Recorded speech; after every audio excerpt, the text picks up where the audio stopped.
musicians in bars getting beer. Actually, we're getting a cappuccino. It's Markus Reuter from the Stick Band, but from other things as well.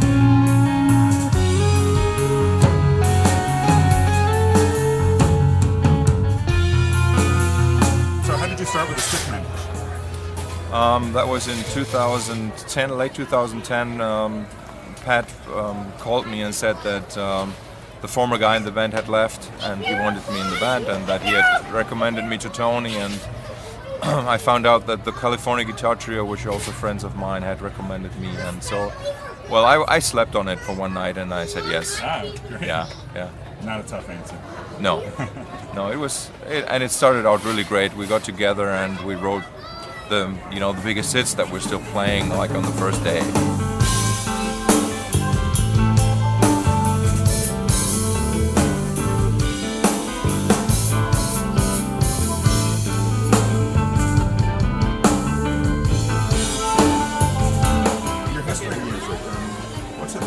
Back in Berlin? Well, Berlin is like really the first place where I really feel at home. You know, the place where I was born. I never established that real connection, but I still feel like I have this strong Central European identity in terms of what kind of music I like, and like the contemporary classical music that I got into when I was very young, like 10 years old, and also like the Neue Deutsche Welle, which was like the new wave in Germany in the early 80s, which was a very particular kind of music, and kind of also had quite a bit of a relationship with what was happening with King Crimson at that time, like this band that I'm so involved with. I feel like that the German, for me it's really hard to say what is German or what is European or what is American. I really believe more in the individual taste of people than in like a nation kind of thing. But somehow this kind of earnestness I have about me, and is kind of like really, I really like that in music, because music is not just fun, it's work, and it requires energy to actually get anywhere. So it's really wonderful. Tony is trained as a classical musician. I'm trained as a classical musician. Pat is very much coming from like the, he's taught himself, and he's basically like the real rock, and became a prog drummer, and it's just an amazing chemistry with this band. And the music we play is some sort of contemporary chamber music that's very loud. Yeah. And it's fascinating how the people respond to it, how much they love the really kind of strange and sometimes awkward music we play. And I mean, the funny thing is that we also improvise the encore. The encore is an improvised piece, which is quite special to do it that way, I guess. And it's always the high point for the people. And it's absolutely crazy. It's spacey. It's avant-garde.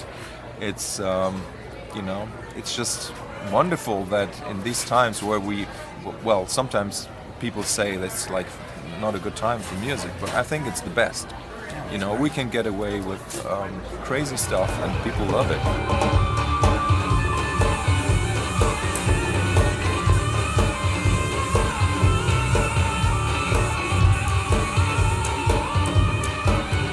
So the local scene at home, did that influence in your solo career, and how do you use that going forward? Yeah, I'm pretty sure it did. It was like, especially the music education that I went through, which I started out as a very young kid, and I learned like to learn music pitches more as an absolute thing rather than relative pitch. So I started like hitting on an A, and then on a C, and then on an E, and this kind of understanding of music has really influenced me, and I'm a composer first and then a performer, and I perform because I want to compose. That's I started writing my first pieces before I could even play any musical instrument. So I'm still living for the writing of music.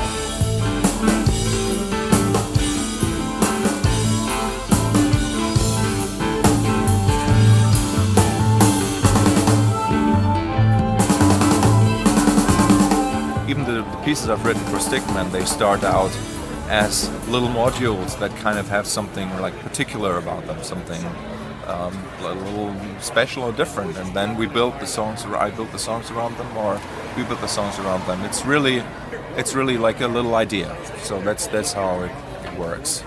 And that idea can either be something conceptual in the sense of like almost architectural, but mostly it's for me, for my own music, the music that I release under my own name. It's an emotion.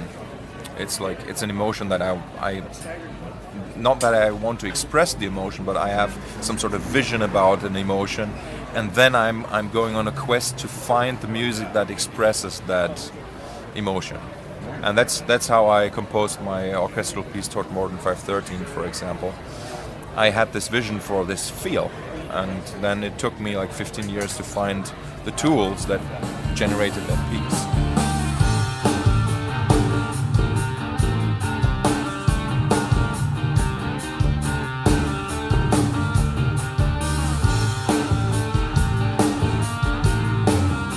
Was there anything else you wanted to say to your millions and millions of fans? Mind you, I only have 50. Millions and millions of fans. Thank you very much for everything. And keep listening.